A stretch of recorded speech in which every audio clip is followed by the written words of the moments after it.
Hey, everybody. Happy Saturday. Welcome to another What Else is Going On podcast slash YouTube video recap. So we're going to do Salt Lake City. Let me tell you something, y'all. Salt Lake City to me is delivering. Monica, who? Not even being funny, not even being shady. A lot of people thought that the season would not be as good or interesting or messy with Monica gone. But I got to tell you, the ladies are delivering. I have enjoyed every single episode since episode one. And I believe we are on episode 6.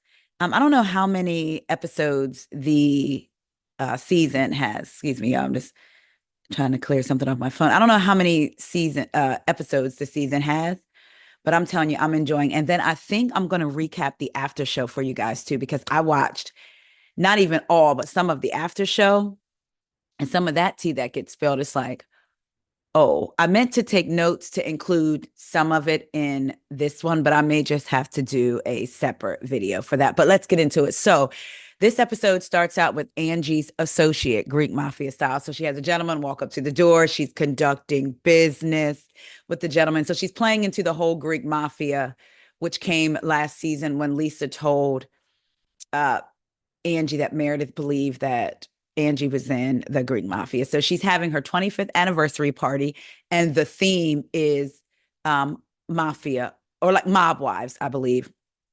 So she wants her associate to hand deliver invitations, which I thought were cute. They were like the wanted posters.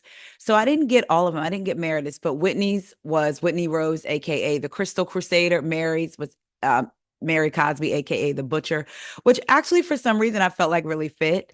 Heather Gay was the lip filler killer, and I was like, that's funny because didn't Monica have a lawsuit under a different name in regards to fillers with Buter Laser Lab and Laser Beauty, something like that. Bronwyn was the fashion assassin. I didn't get Meredith's, and Lisa's was Baby Gorgeous. So Lisa and her husband are home. The gentleman knocks on the door with her poster, her invite, and she talks about getting invited to Angie's party and says that she's shocked. John says he is too. You know, they're both surprised. And she brings up what Heather told her that Angie said about letting Henry play video games. And Henry was right there, and they brought up the conversation. Henry says they should get into a boxing ring because that's what he does with his friends to solve issues. And Lisa's like, what you do? He also lets her know that she's a good mom. I thought that was cute. I'm gonna be honest. My first thought was, did they rehearse it? Like, I don't know. I'm gonna go with no. I'm gonna suspend reality of what could have really happened and believe this, right? But anyway, he says she's a good mom. And then they called Jack. His PET scan came back fine because they couldn't figure out what was wrong with him. It's all that eating. You going all over the at these fine dining establishments. You ain't doing enough movement. You ain't out there ministering enough. You out there eating like you the food god. Okay, doing ratings and stuff. You need to get let that food move through your system. Get to knocking on doors and handing out, messages and stuff. But anyway, Lisa is glad that all his tests came back fine so far, but they're really trying to figure out what made him. Well, she was saying he was sick, but then she only mentioned his stomach. But maybe that's the only part they cut, or maybe she didn't mention anything else for his privacy reasons. But they can't. They can't figure out what's wrong with him. So they're eliminating all the bad things that could be wrong with him first, which is good. Lisa says now is not the best time for her to be criticized as a mom because she's trying to do her best with a kid that's a million miles away. And I totally get that. There's nothing like being criticized for being a parent when you are already hard on yourself. I know for me as a mom, I'm hard on myself a lot, have been since they were little. And even now, sometimes I think back like, oh, they really wanted to do this with little. Had I had signed them up for that, they could be doing excellent. You just always, we know that no one's the perfect parent, but you do want your kids to grow up happy and healthy. I think I've said it before, but I had a friend, we were talking about motherhood, and she told me, look, at the end of the day, who you raise, you then unleash into society, and society has to deal with them. So outside of trying to be the perfect this, the perfect that, just don't raise little buttholes. because if you raise them, then they will become that to society. If you can do that and they don't turn out to be assholes, you've done your job. And I was like, you know what? Takes a lot of pressure off because they are not that. So a little piece of parenting advice, but I get what Lisa's saying. So now we have Whitney and Meredith. Whitney has asked Meredith to meet her. Y'all, I enlarged, don't laugh, but I enlarged. I take my notes on an email to myself, right? I put it in an email because I know I'm going to send it to myself. And so then I'll copy and paste and send it to another email, but make it bold. And I made them bigger and whew, child, beautiful. But anyway, because I'm reading it much better.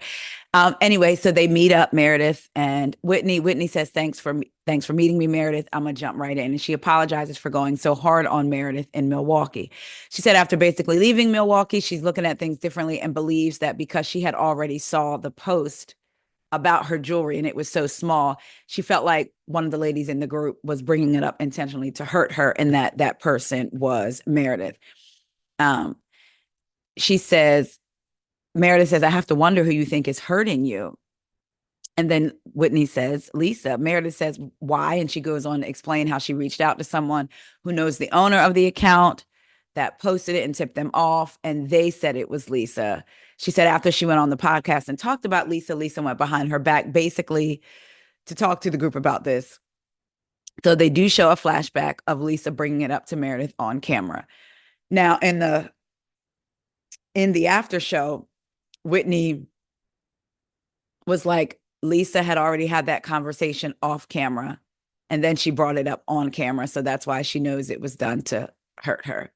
Meredith just tells her to keep an open mind. Next up, we're at Mary's house. Oh, man. And Robert comes in with Lexi, who is his wife, not his wife, because we found out, I believe through last season, he said he was married.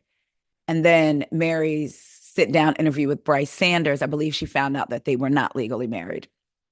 So Robert is like out of it, going up the stairs with Lexi. And, in her confessional, Mary is basically saying that Robert doesn't listen to him like he used to. She feels like he leans more towards Lexi, and she wants to be the person that Robert can call when he needs somebody to talk to. And he wasn't answering his phone when she kept calling him. And she was like, next time I call you, answer your phone so I don't worry. And the girl says, I love you, Mary. And Mary says, I love you too, baby. So that's a lot. Mary also says in the confessional that she feels like it's a blessing that he's home because she does not worry about him. And she's thankful that she can see him every day as opposed to him being somewhere else, not knowing not knowing what he's doing. She said home is always safe for him. So I know that's a struggle because she knows. Oh, and she tells him, I'm having company, try not to reappear. It's almost like when she knows that he's probably doing some substances. And I think in her mind, she feels like if he's home, at least I know he's alive versus if he's out in the streets. So I'm not going to turn him loose to the streets and just tell him he's got to do X, Y, and Z and get out. But that's also enabling. But we do know as of a couple weeks ago, when I did the live on Kempire's channel with Brooke and Kempire, we had got news that he was in rehab. So let's just hope and pray that he's getting the help he needs because that is hard. So Bronwyn comes over with orchids. And Mary says, that was her favorite flower. Bronwyn loves Mary's house. And she said she would move in. And I think that made Mary feel good because let's go back to, even though they were not comparable, but remember Heather wasn't, I truly don't think Heather was being mean in that moment, but it was either last season or the season before when Heather came over and made a joke about Mary's house. And we know that Mary can get defensive. She seems to be doing better with that and opening up more, but she would get very defensive. So I think Bronwyn coming in saying that, and a part of me at first was like, well, Bronwyn probably watched other seasons. Did she already know that's her way to get to Mary in a good way? Or she's kind of quirky as well. Not even quirky. Her style is very similar to Mary's, it seems like. So maybe she truly did love it. I do like the white in Mary's house. I love all white stuff. But anyway, she said she would move in. And she goes, Mary, did we just become best friends? Because I have a blue kitchen too. And then she said, Mary, I have so many dogs, it would be dirty. Then they showed all of her house. Like her, I mean, her house would be trashed. They showed the dog. So Mary asked Bronwyn what she's been up to. Bronwyn brings up how her and Lisa were chatting at the airport, and they stumbled upon the fact that Lisa knows Bronwyn's daughter Gwen's grandparents. She knows that side of the family. And her daughter doesn't know them. Mary lets her know that Robert doesn't know his grandparents either because Mary doesn't talk to her mom. Her dad passed away, and then Robert Sr.'s parents are deceased. And she said Robert went to a really good school, and every time they had grandparents' day, he would wake her up and ask if he could stay home. And Bronwyn was like, yeah, because he didn't have anything to bring. So Bronwyn says, so you and your mom are not close. And Mary says, no. She said, my mom is all about herself. It's about her and her needs and her wants and what's going on in her life. And in her confessional, Mary says, my mom wasn't present. She never bought food. It wasn't like they couldn't afford the food. She just didn't buy it. We would have stuff like cabbage in the fridge and cranberry juice, things that didn't match. And she just wanted a bowl of cereal. So she made up in her mind, she wanted to make sure that Robert always had his needs met because she didn't have that. And I get that as parents, sometimes you're like, okay, I'm going to do the things that my parents did, even if your parents did good by you, right? As best they could. You always feel like you want to do even better for your kids because a lot of times financial freedom will come with parents as their kids get older, right? Um, so then you're growing up thinking, okay, I'm going to do this for my kids. I'm going to be able to do that for my kids. And I think while that's a good thing, you want your kids, even if you had a great life, you can have had the best life growing up. You still want your kids to have that and more. But I think sometimes as parents, we can go overboard and create those buttholes that we let loose into society, or we can basically stop their growth and they become truly dependent on us even into adulthood, not knowing how to navigate things. So we have to make sure that although we want them to do better, we have to give them the tools to make sure, I always tell my kids if they can't call me, of course, but I also, it's like hard. You try to do a balance, teach them both, like make decisions as if I wasn't here. Like I'm 47 and call my mom for advice, right? Yes. Talk to my mother-in-law. Yes, whatever. My dad. Yes, whatever. But I also know how to make decisions. But of course, in life, whether it's a business, your kids, whatever, you may run things by someone, but I wanted them to make decisions. So I would tell them, you can make the decisions as if we weren't here, knowing that if that decision doesn't work out, we'll be here to catch you. And I'm not talking about a decision to do illegal substances or stuff like that. I'm just talking about life decisions. Oh, I'm going to choose this path with my studies or this path. Oh, it didn't work out. Okay, cool. We got your back. So we can sometimes kind of like, I don't want to use the word handicap our kids, but we can do that. And it seems like because of Mary's experiences, that is what could have been happening to Robert. He was given everything, you know? But she's definitely trying. Also, with Mary's mom, remember, Mary's mom was the one that was supposed to be in line or wanted to marry the grandfather because that wasn't her biological dad. She wanted to be the one. She said it was supposed to be her to keep the money in the family because we know that's why Mary's grandmother set it up for Mary to marry him because Mary was married before.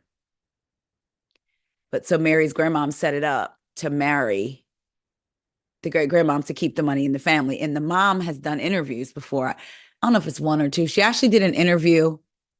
I believe it was with the same gentleman that's friends with Whitney, Adam from Up and Adam, I believe. But yeah, so Mary's mom and stepdad did an interview, and I believe Mary, it was either in that interview or it came out in an article that Mary's mom was upset because she was supposed to be the one to marry again her step father to keep the money in the family. So anyway, Mary says it's all about her. She says the thing I learned. Wait, she said she doesn't judge.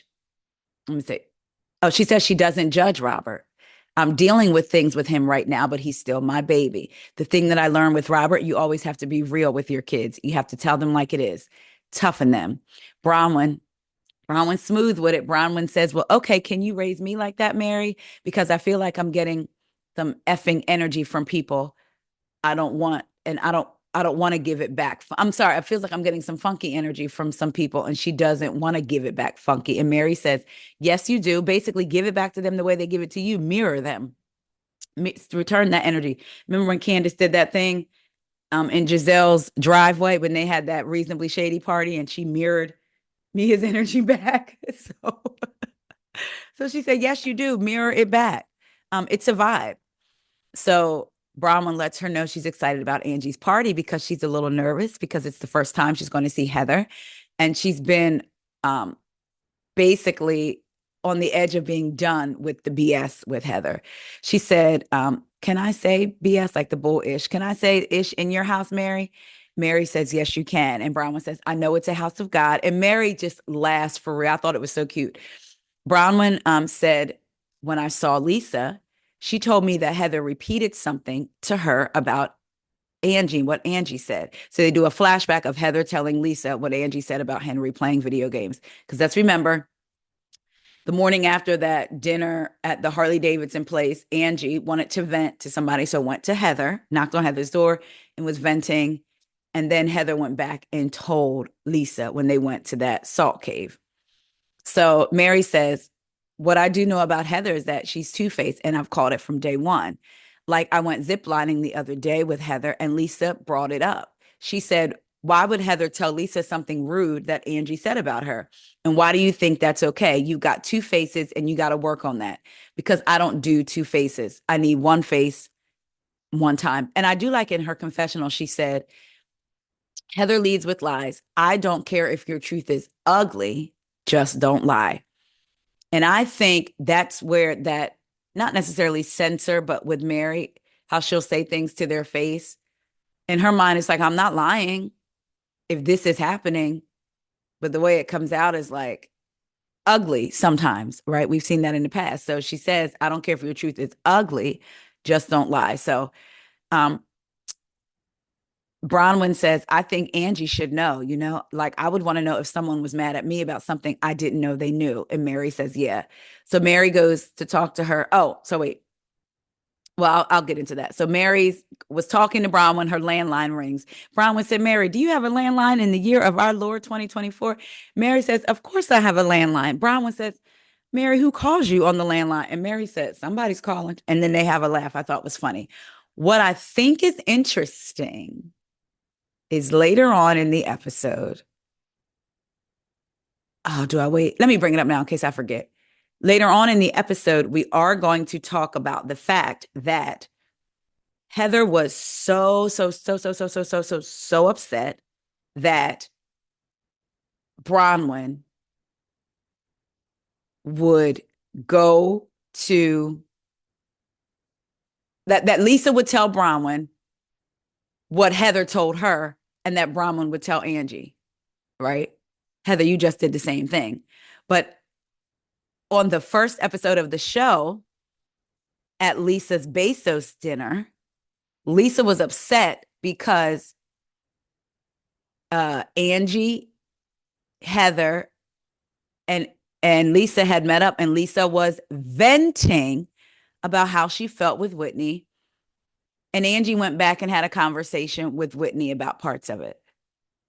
And Heather was appalled when Lisa was like, Angie, you told Whitney what I said. And Heather's like shaking her head. Girl, when Angie came to your room to vent about Lisa, you turned around and did the very thing that Angie did with Whitney. You ran and told Lisa. So how hypocritical, or so hypocritical. And again, you're upset with Bronwyn for doing the same thing you did with Lisa, which also gives even more credence to the fact that we, the viewers, know that you are so far up Lisa's behind. I don't know if you can breathe because you want to be part of the whole cool girl type thing. Anyway, Angie's getting ready for her because that just pissed me off. Like, girl, and you were just so offended with Angie telling Whitney about y'all's venting session. But you went and told Lisa about Angie's venting session with you when she trusted you. And you didn't do it in a way to try and fix it. I do believe Angie thought that she was doing it in a way, even though she shouldn't have repeated it. I do feel like she was doing it in a way to be like, okay, you may feel like this about Lisa, but Lisa feels like this about you. So how can we but you did it in a messy way under the guise of caring about somebody. But we'll get there. So Angie's getting ready for the anniversary party. She talks to her daughter. They have a little bit of a bonding moment that I thought was really cute. And she talks about, oh, what was, I forget the word that she said, but basically it's not a word that the folks, that she wants her mom to say. Dang, I forget. But it was really cute. Electra is cute. Then we see John and Lisa getting ready for the party. Lisa label drops all her dresses. I could wear the Dolce. I could wear the Versace. I could wear the Versace and the Gucci. I could wear the Tommy Hilfiger. I could wear the Zara. I could wear the H&M. I could wear the Gap. I could wear the Old Navy. Now we know she ain't say those ones. I can wear the Yves Saint Laurent. We know she didn't say all that, but everything she named, she was gonna wear with a fur. I was like, all right, get it. Whitney's getting ready, and she talks about how she's going to have to see Lisa Barlow, and she's kind of nervous. And one of her glam people was basically like, "Oh, you can handle it." She said things have gotten so low, and the nastiness. She said she's going to stay as far away from Lisa as she can. Then she said, Justin's going to be there, but he'll be distracted with the guys, and there's nothing worse than a husband jumping into a fight. I said, was that recorded after the party, like something they had to go back and do? Because that it was just a little too spot on. The ladies start arriving at the party. Angie looks beautiful. Angie's dad arrives and with her aunt, and her aunt looks so cute. And I just thought she was really cute. Angie is really beautiful. I love her dress. And I love the way that Mary and Angie greet each other. Like Mary was literally like your girl that hypes you up, like, oh my God, girl, you look so good. So I love that they greeted each other. Bronwyn came in. Yo, Bronwyn killed that look. And when she said she dressed like her Todd daddy had passed away, I thought that was so cute. Like Bronwyn definitely killed the look. Meredith arrives with her high ponytail, and Sean greets her, and she's like, "Thank you for inviting me." And they flash back to Angie and Sean talking a week earlier. Angie's telling Sean, "Look, I'm seeing a different side of Meredith." He says, "You know how I feel about that. The last thing I would want to do is look over and see Meredith in the corner, like basically Meredith in our house. She created havoc for us." Angie says they just want to move forward. Now, remember, it was Monica that told Angie, I believe, that Meredith supposedly said this stuff. Anyway, so Angie says they want to move forward. He says, I'll support it, but maybe we do hire security in case she starts her ish. He can have security kick her out. So in real time, she thanks Sean again for including her. And in her confessional, Meredith was surprised that she was invited. She says, I guess it's a step forward, but I will say that the mob wives is a strange thing. Is she saying that to be funny, or she really don't get it? Like where it came from. She doesn't get that it's a play off of what she said. But anyway, she said, I guess this is how she celebrates with her family, in quotes. I said, girl. Meredith goes over to Whitney and says, there's some stuff we need to talk about. You've got to talk to Lisa. You've got to talk to her. Whitney says she's planning on it. And Meredith says, cheers to that. Let's get it done. I'll feel a lot better. I don't want to be in the middle of that, and she tells Whitney, you'll feel better. We will all feel better. Lisa walks in and greets Heather.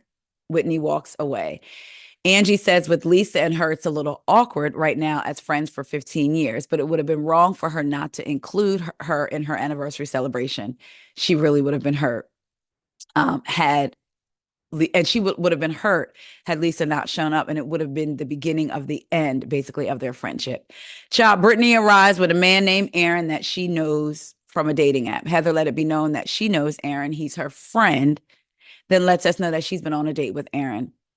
I was wondering if she did more with Aaron, unless she's just being cheeky in her confessional, because Brittany says sometimes she dates three a night. Now, pause there. In the after show, Brittany said she was upset when her and Jared broke up. So she got on the apps and she had 10,000 hits on one, 15,000 on the other. She did Bumble and another one. So she started a spreadsheet, and she would do 3 dates a night, like 5 to 7, or what'd she say? 5 to 7, 7 to 9, or whatever it was. They were in like 2-hour increments, because she did a spreadsheet, because she said with 10,000 people, she don't have a lot of time. So it's funny that she says she does 3 dates a night, because on the after show, she talked about her spreadsheet, child. how she did 3 dates a night. But anyway, and Aaron at that time, Aaron was the most she was the most comfortable with Aaron and bringing him. So in her confessional, Heather says Salt Lake City is very small. We've all made out with each other, some more than making out. That's why I was like, did she or she trying to be funny? But anyway, Angie walks over to Brittany and says, excuse me, hi. Wait a minute, let me see something. Oh no, okay, it's not Angie, it's Mary. Sorry, Mary walks over to Brittany and says, excuse me, hi, Jared. And Brittany's like, no, this is Aaron. And she's like, okay, hi, Aaron, nice to meet you. And then she walks away and makes this face. Y'all, when I tell you I was screaming in her confessional, Mary says, who is Aaron? Now, in the after show, Mary said that Aaron set her straight and was like, I am not Jared Osmond. My name is Aaron. Like he did a little bit more with her than we saw. It's like, okay. So in uh Mary says, who is Aaron? Again, in her confessional, when I tell you all that took me out. Um, so then she goes over to Meredith and Mary says to Meredith, who is that guy with Brittany? And Meredith says his name is Aaron. And Mary says, no, it's not. His name is Jared. They go back and forth and then they pull up and look up a picture of Jared Osmond to see if that's him. Child, Meredith don't think it's him. Mary do. Angie clinks the glasses, clink, clink, clink, clink, clink. Welcomes everybody to their 25th anniversary celebration. Basically, her and Sean have survived through the nastiness and the rumors. We know that came from Meredith. That little dig. She said Sean's been there for her and reminded her a lot of her dad. Her dad gets up and says a beautiful speech and says, I just want to say congratulations and I love you both. When he met Sean, he wasn't sure about him because Sean had the long hair and the earrings, kind of like a hippie, and I was from the old school. But he turned out to be one of my best son-in-laws. So, I had wanted to look up, be like, I know Angie got other siblings. How many she got and what they think watching the show? And were they at the party? Anyway, he says 25 years is a long time. Most couples don't make it that long, but I'll give you my blessing. And that's why you're still together and doing so well. He drinks to the next 25 and says, I'll be here to make a speech again. Cheers. Congratulations. So in her confessional, Angie says growing up, her dad was her safe space, especially after her mom passed. He was committed to raising the kids and giving them a good life. He said set the bar high for what she should look for in a husband. So I thought that was cute. Child Maylee blows through the door. Shout out to Tanisha Styles on Instagram, who used to be best friends with Monica, who did Heather's hair. I don't know if she still does, but she did Maylee's hair for the few seconds that she was on screen. So Tanisha does do good work, though. So shout out to Tanisha. So Bronwyn tells Angie, happy anniversary. I'm so excited for you. That's a big deal. Bronwyn says, I don't know if I'm going to get to do 25, but she is planning something because their anniversary was the week prior and you're going to get an invitation. But I don't basically want to go into and overshadow your big day. And she says, I want to tell you something. So you and I have been honest with each other, of course. Bronwyn tells Angie that the last time her and Lisa saw each other, that Lisa told her she was very hurt because of something that Heather told Lisa. Wait, I want to get it. I mean, y'all know, but basically, Bronwyn wanted to let Angie know that Lisa was hurt. Lisa told Bronwyn, I'm hurt because of something that Heather told me that Angie said about me. Aunt Bronwyn said, I want to get the story correct, but I believe you made a comment about Lisa's parenting to Heather. Bronwyn said, I do feel like Heather starts little fires and kind of backs away and watches them burn. Angie said she didn't appreciate how she was doing that. And Heather is up Lisa's behind. Bronwyn said if she really understood that you felt sad about you and Lisa's friendship breakup, she wouldn't be fueling that breakdown by taking one thing you said that felt spicy and running to Lisa with it. In her confessional, Bronwyn says she doesn't like how Heather is talking behind Angie's back, especially when Heather has hung her out to dry for everything that has come out of her mouth. So I think everybody should pay for what they said. I said, I know that's right. Bring it up. Receipts, proof, timeline. I'm not even going to say screenshots. On film, everything. Brittany was kissing on Aaron, and he said he couldn't stop. Brittany goes up to Lisa and was like, I just want to make sure that we're good. Lisa says, I wasn't mad at you. Brittany said, I know we had a really tense moment and I was really upset that Jared and I had broken up because of the whole FaceTime thing and the texting. Lisa said, I think, um, wait, Oh, Lisa said, listen, I saw basically you let me see Jared's text messages. I felt like he was being manipulative. And Lisa said it reminded her of an ex that she was engaged to 3 different times. So they're having their conversation. Mary walks up and they say, Hey, Mary. Mary's like, What y'all talking about, child? And Lisa says, You. Brittany says, Talking about how fabulous you look. Lisa says, I love a good Cuban link. I said, So do I, child. I got like 2 of them. And shout out to Stylishly Solomon on IG. They had a podcast and they've been on here in the past before I was on theirs, and they sent me and they style a lot of people. Tom Schwartz, they styled a whole lot of the Bravo people we've seen and people that we know outside of Bravo. And they sent me a really beautiful Cuban link. I wear it a lot on here, like a thick gold one. About 2 years ago, and it's gorgeous. One of my favorite pieces. So I love a good Cuban link. But anyway, you can hear my phone go off. I'm trying to decide if I'm going to go out to work today or not. I know I need a day of rest, but child. But anyway, whole nother subject. So Lisa says, I love a good Cuban link. And I said, so do I, girl. So Lisa asked Mary, um, basically, are they good? Because she felt like Mary was jumping in on her when they were ziplining. Mary said, no, this is just my thing. I feel like if I get into it with someone, you automatically take that person's side. They show the flashback about the whole body positivity conversation. And in that conversation, Mary was like, basically, you lied about body positivity. And Lisa was explaining, she's not lying about the body positivity. She's saying that body positivity, basically, in this world is a lie. I get what Lisa was trying to do in that moment, but Lisa also does have a habit of butting in conversations, and she doesn't like when it's done back to her. But I did get what Lisa was trying to do in that particular moment. But I also see how Mary could feel like, dang, every time I get into it with somebody, here you come. Right. So she said she told Lisa, Mary that Heather, she felt for Heather because she felt Mary was bringing up stuff that had recently hurt Heather. Mary said, it's not jiving with me that Heather leaves a trail of lies. Lisa said, but I think she felt hurt and she was trying to express that to you. So here comes Heather all in the conversation talking about, what are y'all talking about? Mary says, everywhere you, no, Mary ain't take a breath, ain't cut no cards. Mary says, everywhere you drop in, everywhere you stop, it's a lie. Heather says, it's extremely hurtful. Mary says, then stop doing it.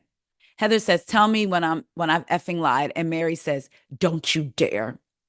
And I think Mary did that maybe because of the cursing.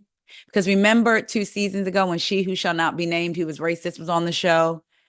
And Mary, and I don't know if it was Mary and Jen or Mary and Lisa, somebody were getting into it, and she jumped in and was like, are y'all okay or good? Then shut the F up. So Mary doesn't like the cursing at her because she doesn't curse at them.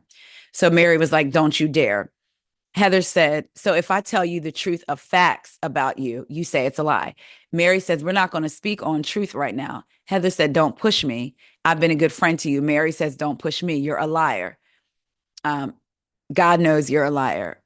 Mary says, we'll take it to God. Ask God. Heather said, God knows. Mary said, he does know and knows all about you. Mary says, whatever I say behind your back, I say it to your face. Heather says, that's not honorable.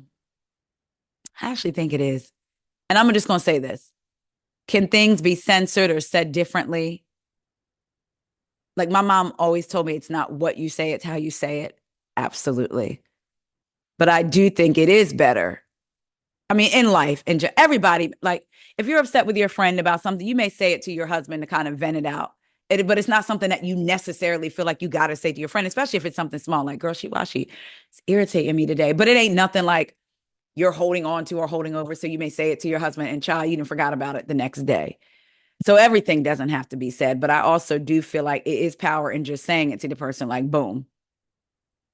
And I'm not talking about, again, the little irritations that you may experience, but stuff that could cause an issue and that could simmer or whatever. So Heather says, name a time that I've been bad to you. And she almost got Mary for a minute. Mary had to pause and think. So I'm like, Dag, she got me. But then Mary came right back and said, name a time when you've been good to me. I said, boom, she got her. So I was like, okay, y'all both had kind of got each other for a little minute. Um, she says, well, Heather, when you were jumping in on so I was saying, I can name a time when Heather was jumping in on the bandwagon with Mary's church and wanting to talk to people. And we even saw after the season with She Who Shall Not Be named that was racist and she's off the show, they were going to go after Mary's church that next season because we saw the screenshots released of Mary and Heather. I mean, of Jen Shah and Heather filming in front of Mary's church talking to someone. And you was all in on it with Whitney when Whitney was telling y'all, I'm going to need backup to take her down. And you was all in on it with Lisa when Lisa brought that gentleman a couple seasons ago to talk about Mary's church, to ambush her. So, mm, mm, mm. Anyway, in her confessional, Heather says arguing with Mary is like arguing with the Mormon church. You're going to get gaslit. They're going to tell you what you're saying is not true. And they're going to tell you they never hurt you. Mary said, I don't do things to you guys. And child, the look on Heather and Lisa's face was like, and again, I go back to, yes, Mary don't always say nice things. And sometimes the stuff is just straight up mean. Like we've seen more of that in past seasons. But she's not actively bringing stuff about Whitney's business on camera, actively going after Heather's business. She's not actively doing stuff that has to do with their character and who they are as people, whereas they all did that to Mary. Again, just like Meredith said the first episode, Whitney accused Mary of running a cult and being a predator, even though Whitney took her dad to Mary's church and said she felt something when she was there. So I get what I see Mary saying, I haven't done anything to y'all, because she's not thinking the words I'm saying to your face, that's not me doing something to you, like y'all going after my church. Right. But they're thinking in their minds, it all feels like the same thing to them. Well, you saying nasty stuff to us, that's doing nasty things to us.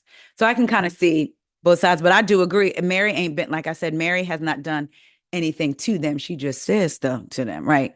She hasn't gone after their character, their business, or whoever, except for this season, her calling out Heather on her BS and her hypocritical ways.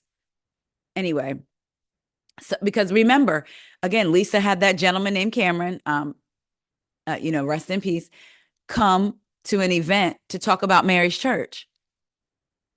And they were going to film in front of Mary's church, but Mary didn't end up coming back that season. So they couldn't even use it. Anyway, I'll never forget this picture, seeing Jen and Heather filming, Jen Shaw and Heather filming in front of Mary's church and talking to parishioners. Like it was going to be their come after Mary season. And Mary said, I'll show y'all I'm not coming back. And people were like, Mary shouldn't be able to come back, only for her to come back. And now all of a sudden the people is all cheering her on. But anyway, all right. Mary said, can I just express to you how I feel? And you accepted. Heather said, I thought we were in a good place. And then you came at me ziplining, like all these things that you had felt like it was pent up. It came out of left field. I thought we were in such a good place. Mary said, all I'm saying is how I felt. Lisa said, do you feel like you said everything you need to say to both me and Heather? Mary said, yeah, I guess I got it out. Heather said, we should do a group hug. And Lisa was like, yeah. And Mary said, like, made a face. And Lisa said, maybe high fives. They ended it good. Resolve, conflict, resolution. Boom, all in the same scene. Mary goes and now this was funny, y'all. Mary goes and sits down with two young girls and says, that was a big argument. It made my feet start hurting. So one of the girls says, what happened? Mary says, women, y'all took me out. She said, I think I'm okay with Heather now. I mean, I could keep going, but I'm not. I'm going to let it go. And then she cracks her own self up. Angie and Heather talk, and Angie says, I'm glad you're here, but I'm confused. Bronwyn pulled me aside and told me you basically made me think that you were getting in the middle of Bronwyn pulled me to the side and basically made me think that you're getting in the middle of Lisa and I and our relationship. The way Angie worded that to Heather, like, hey, Heather, I'm glad you're here, but I'm confused. Bronwyn just pulled me to the side and she's making me think that you're getting in the middle of me and Lisa's relationship. I felt like she probably could have worded it better because that's probably kind of what set Heather ablaze. She's still right though, because you're accusing Bronwyn of doing what you did. But anyway, you're taking information to her and basically making her think I think she's not a good mom, which was not my intention. Heather said, when you came to my room, you were like really fired up and you were making little digs about Lisa that seems like it was out of character for you. And you mom shamed her about electronics. I feel like something is shifting in you. That is gaslighting. She want to talk about Mary, girl, and you no longer have Lisa's back. Heather, you are being messy, but trying to do it under the guise again of being concerned. The reason I told Lisa is because I'm concerned for you, Angie. Like, Angie, you've changed and it's manifesting in a way that I don't recognize. Girl, Angie was like, you think I'm being mean to her? You take sides, and that's not good. Child, this right here is when I said, talk about gaslighting 101. Heather says, I take sides, yes, but not against people, against principles. Girl, I wanted to.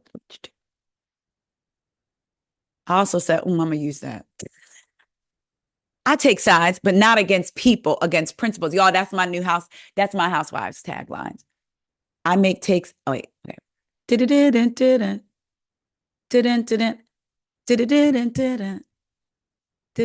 the old Atlanta music. I may take sides, but against principles, not people.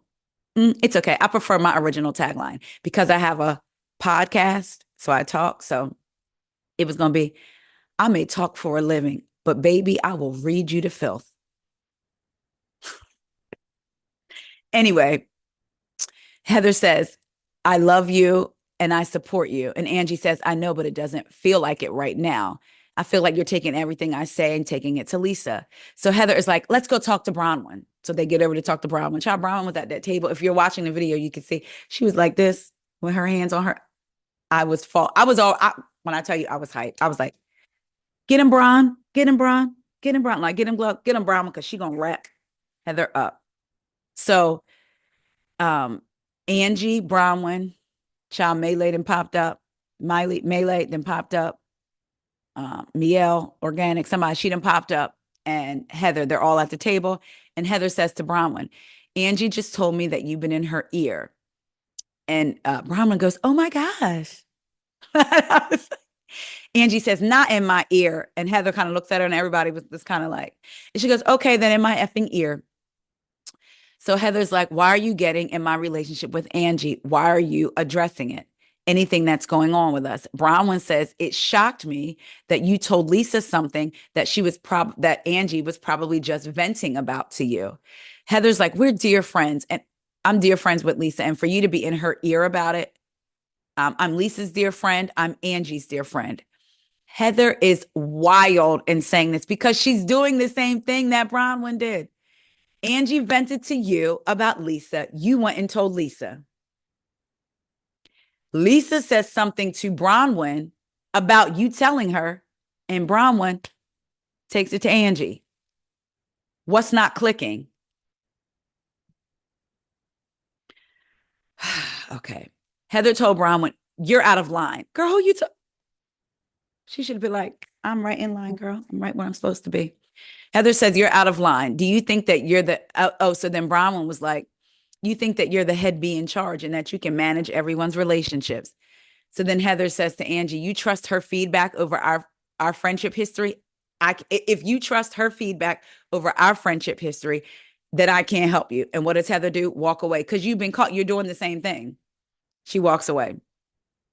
Maylee chimes in. She can't take it. I said, oh, okay. We're up to her saying about 9 words during the whole season. All right. In her confessional, Bronwyn says Heather wants to look like the good guy. So she's acting innocent, wide-eyed and innocent. Like, I'm so innocent. Why would I, meaning Bronwyn, have shared that? Why did you share it? So basically, Bronwyn was like, Heather's acting like, why did I share it? Why did you share it? And she said, it's so messy of Heather to be meddling in their relationship.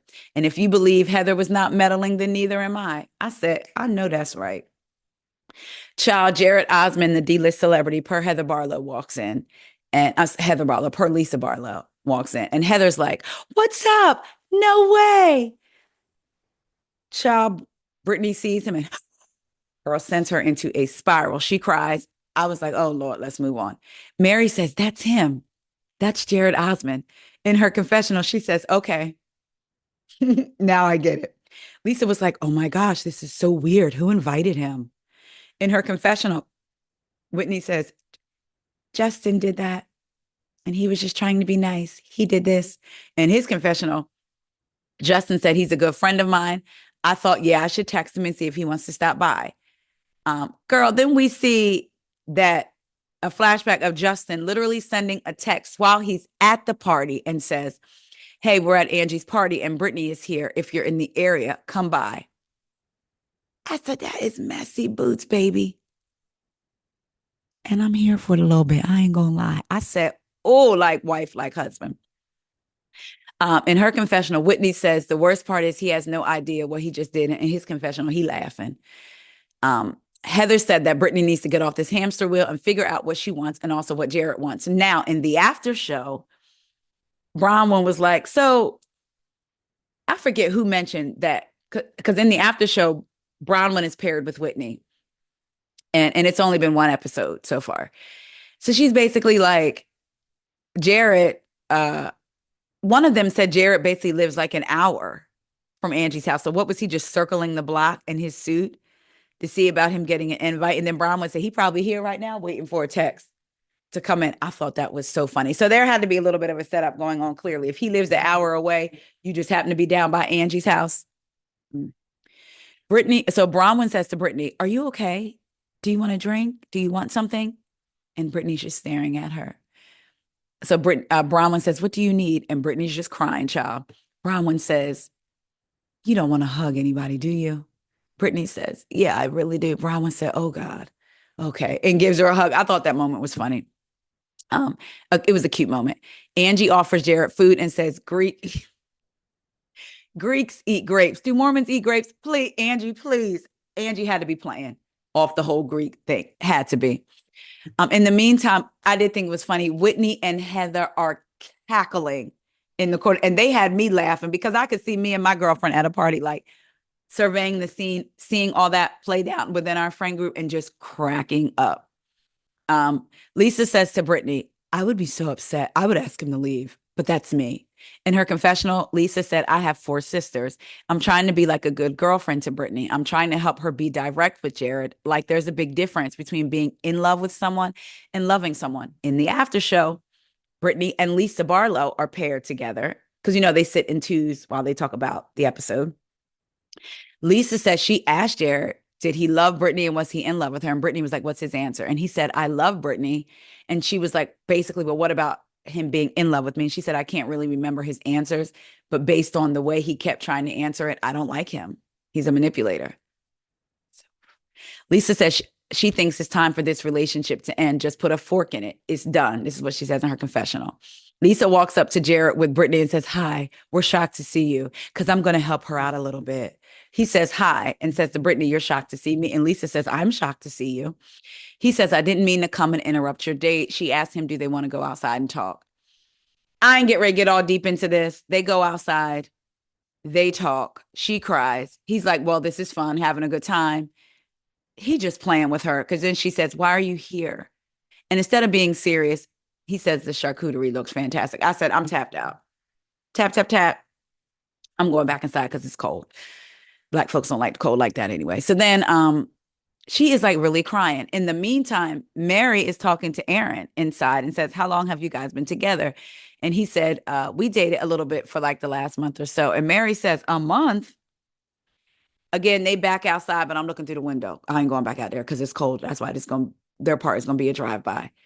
Brittany says, this makes me more confused. So basically what she's saying is he's doing this grand gesture now when they're broke up. Why can't he show up for her like that when they're together? Child, they end up hugging, going back inside. I ain't going down that road with them, like I said. She goes over to Aaron and asks if he's okay. He says, yeah, are you okay? Child, she wiping her tears and says, I'm emotional, and that was shocking. I did not see that coming. Child, he's just looking at her like a paid actor. There was a time when Lisa was like, Oh, on the after show, Lisa was like, I just wanted her to be like, F him and like pay him, pretty much pay him dust. That's not what Lisa said. That's what I'm saying, pay him dust. And that's what I wanted to, even if it was eating her up inside. I wish she hadn't gave him that reaction. But that's why I think some of this is real. And some of it, Brittany knows exactly what she's doing for this show. I mean, Brittany is a friend of, and we've talked about her and her relationship in almost every single episode. So she knows what she's doing a little bit. Child, this part took me, this little part, like the little things you watch in the show, this part took me over. Whitney, so Lisa was sitting down. Whitney approaches Lisa. Can we talk? Child, Lisa was like, I said, the look on Lisa's face was like when Marlo was like, today drained me. Because Lisa was like, here we go. Lisa gets up and Whitney and Lisa go over and talk. Lisa says, what's up? Whitney says, at the Milwaukee, are you aware that you left your, was it Sunbeam? Was it a Sunbeam? A Sunblast? Something.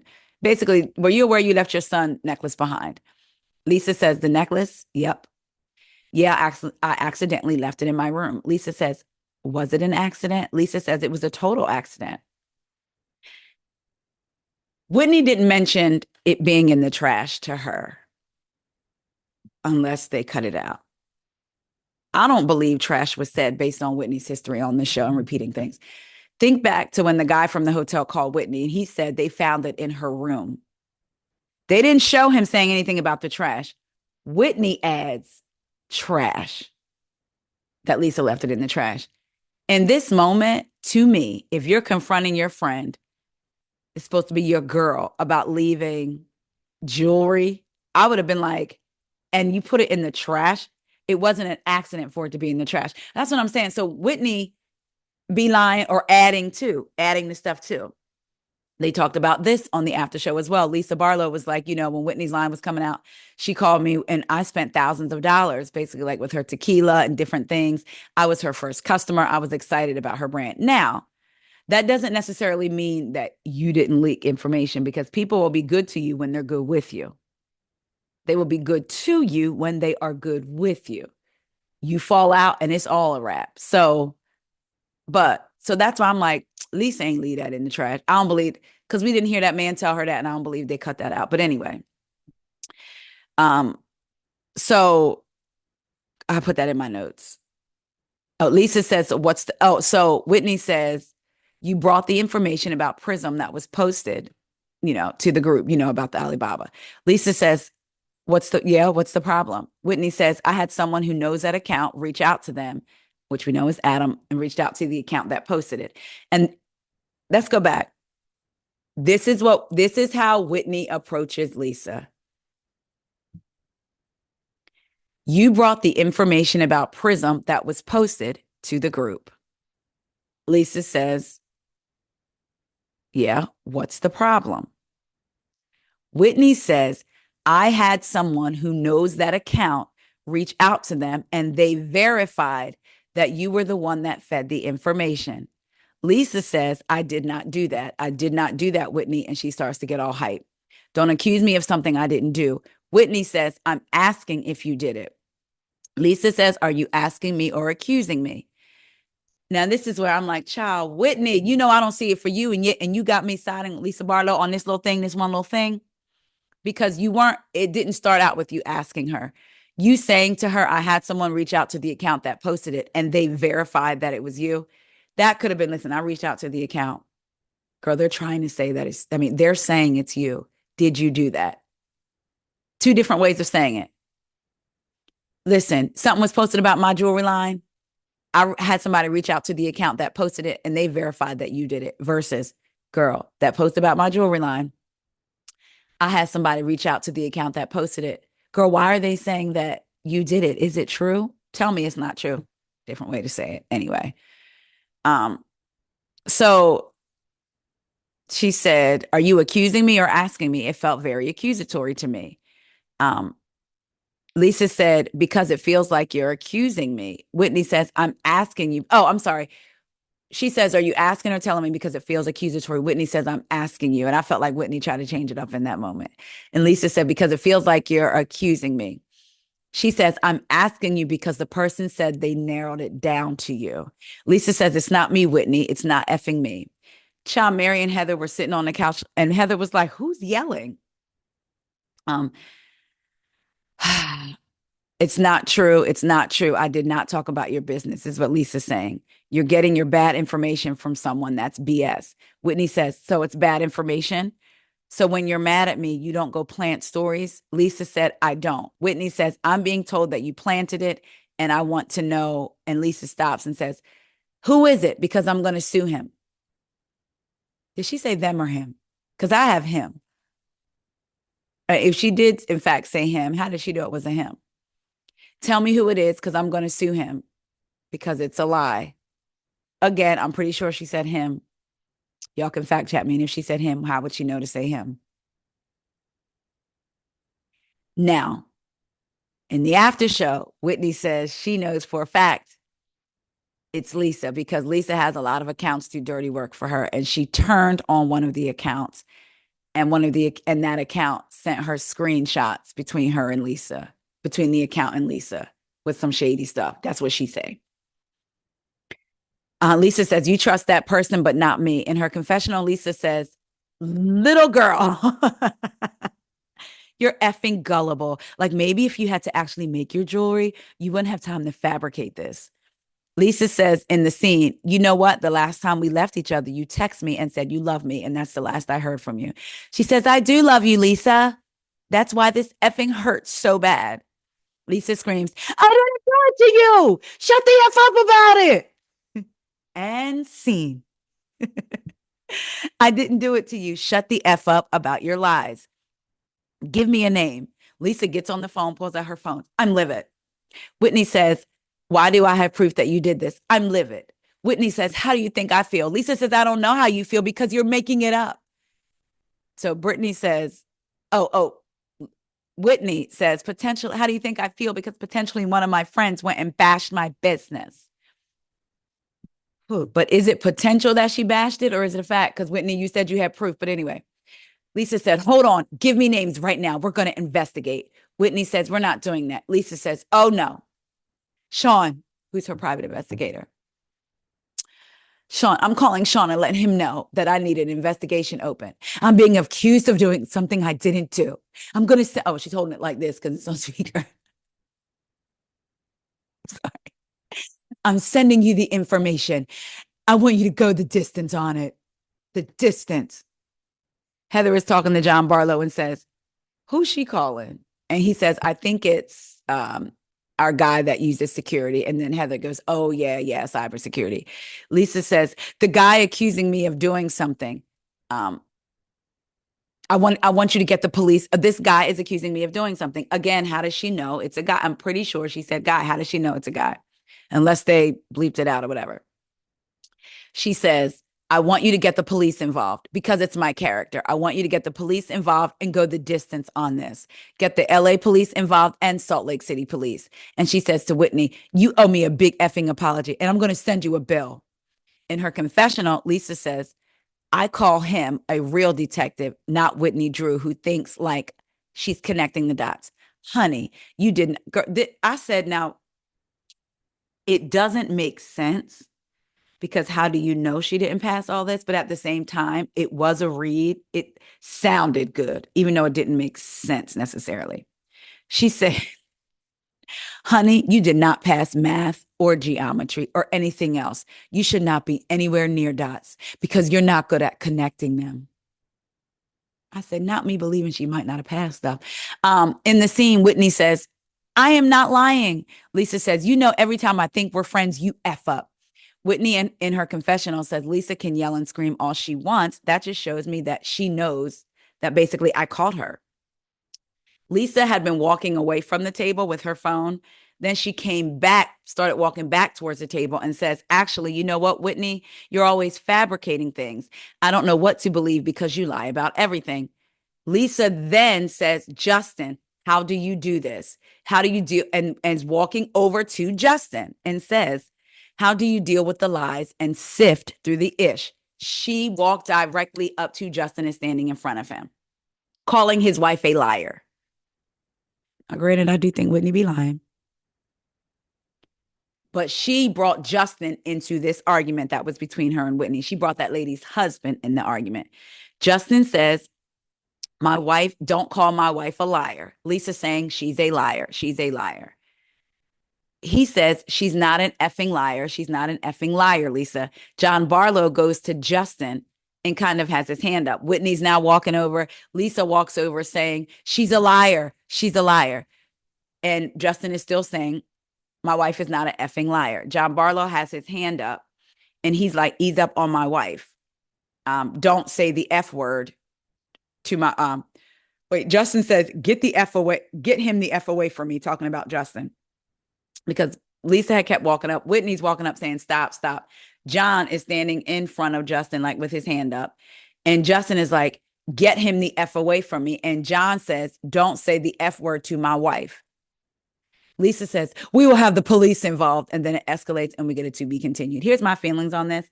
When these housewife shows come, I can't stand when it's the whole men don't get involved in women's business. If people think so for men and women that are friends in life, they can't get into a disagreement. The woman friend can say whatever she wants to the man friend, and he's not allowed to respond back. I get this is a housewife show. Lisa brought Justin into it when she walked up to that man and said, she said, how do you deal with it, Justin? Your wife's a liar. How do you sift through the lies and the BS?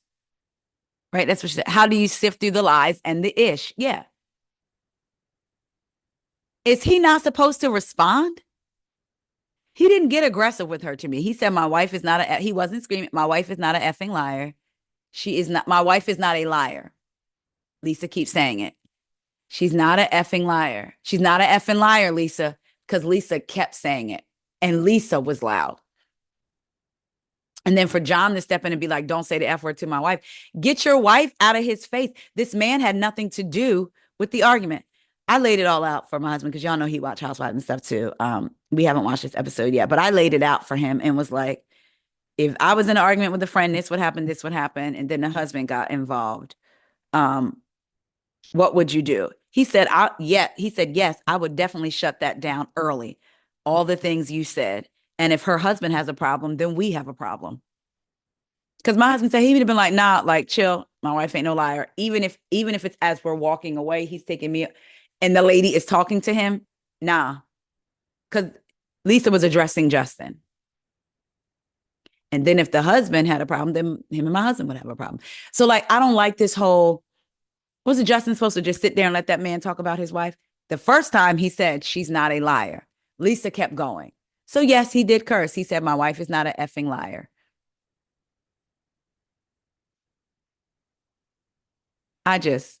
She shouldn't have brought Justin into it. It should have stayed between her and Whitney because when you bring your husband into it, like someone's husband into it, of course, then your husband's going to get involved and it gets escalated when it didn't have to. But anyway, we end on it to be continued. The episode was so good. Salt Lake City is giving. For me personally, I'm really enjoying it. Even if the arguments are not like life-changing or like life-shifting, they're not dark. And then again, I don't even want to use that because if this is supposed to be real life, sometimes dark things happen in real life and you got to go through them, right? So if they're willing to open up and show it, good for them. But it doesn't, even in the heaviness of it, even with like Mary and Robert Jr. and it feeling so heavy, and you almost feel like I shouldn't be seeing this young man struggle with this. I feel like with Salt Lake City, it's not done in a way that's exploitive, whereas on Potomac with Mia and that whole storyline, I feel like it's exploitive because she knows that that's not the truth with Ink and possibly being Jeremiah's dad. So it feels like she's exploiting her kids for a storyline that she knows isn't true versus if she truly believed it. So with Salt Lake City, I don't feel like with Mary and her son, she's, as much as I feel like, oh, we shouldn't see this young man struggling with, that's what Mary's dealing with. And I feel like she's kind of wrestling with herself as a parent and what she could do in the struggle between wanting him to be safe and in the house and also enabling him to just be a bum, really. It doesn't feel exploitive to me. It feels real to me, even with Bronwyn and her talking about Gwen and the situation with Gwen's father and grandparents. It doesn't feel exploitive. It feels like, wow, this happened and this is where we're at. So I appreciate Salt Lake City. They're doing the daggone thing. All right, y'all, I'm going to put this out today. Now, Tuesday's episode for the podcast will not come out till Wednesday because I have a special guest coming on Tuesday that I know you guys know and love. I'm excited to talk to them. So remember, Tuesday's episode will be a day behind. It'll come out on Wednesday, just like this episode was a day behind, child, just like this past Tuesday's episode came out on Thursday. But the episodes are coming. I love y'all so much, and I will talk to y'all later. See ya.